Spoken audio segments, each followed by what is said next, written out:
is super patriotism, real patriotism, and the importance of being number one. Well, as a guest on radio talk shows, I have on a number of occasions criticized U.S. foreign policy, and one time an irate caller called in and he said to me, do you love your country? And the question was obviously rhetorical, because here was someone who saw fit to question my patriotism because I was questioning the policies of our leaders. It's really strange when you think about it. The caller was manifesting a symptom of what might be called super patriotism, also sometimes called stupor patriotism, also called pseudo-patriotism, a phenomenon best defined as the willingness to follow our leaders uncritically in all their dealings with other nations, especially when those dealings are confrontational and belligerent and they involve a question of national pride or the use of military force. That's the definition of super patriotism. This super patriotism or American chauvinism has been with us throughout much of our history. And whether or not it's the last refuge of scoundrels, as Dr. Johnson would say, it certainly is a very effective instrument in discouraging and discrediting critical public discourse. Well, I think it's time that the super patriots account for their brand of patriotism. That is, explain to us what it's all about. For instance, what do they mean when they say they love their country? What do they mean by country? You know, academia is not totally without certain virtues. You learn to ask a lot of trivial, detailed questions in any case. So I asked myself, what do you mean by country? Do they love every region and locale in the United States? Well, obviously, very few of us have been to every region and locale. And nor would all of us find all the regions and locales all that lovable. Does love of country mean loving the American people? Well, again, even the most gregarious among us have met only a relatively small portion of the American people.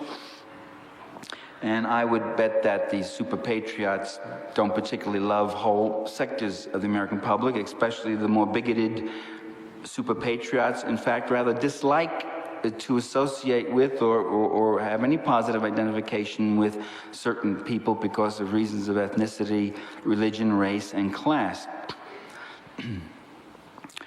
Do super patriots love America for its history and culture?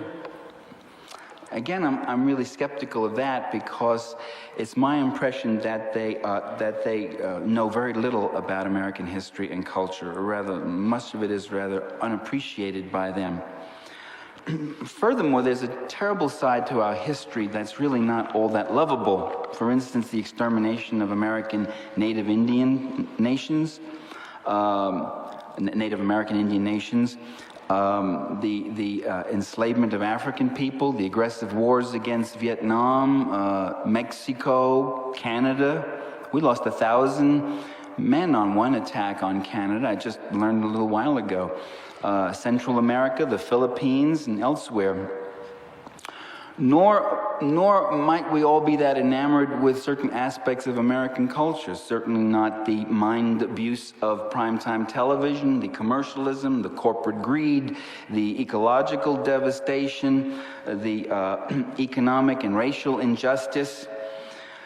If I'm being asked to prove my patriotism by loving American popular culture, then I might fail the test, I guess.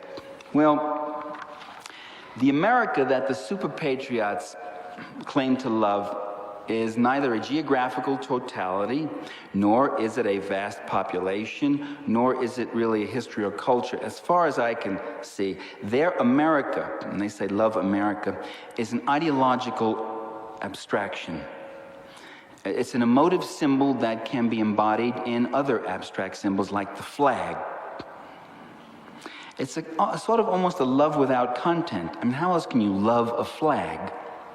I mean, a flag, as you know, is a piece of rag on a stick. And it's got colors and things. And if you love that flag, and that flag's a symbol of your country, it's a kind of love that doesn't seem to have a content to it. Well, having said that, let me contradict myself. Because there is one real content to the super patriotism. Its main substance is militarism.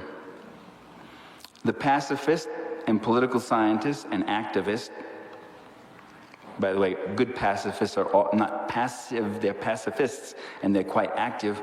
The pacifist and activist, Milford Sibley, he once noted, quote, "Patriotism for most professional patriots seems to be inseparably connected with military violence and war." Indeed, the most militaristic among us seem to think that they are the most patriotic. Isn't that rather extraordinary? Patriotic virtue.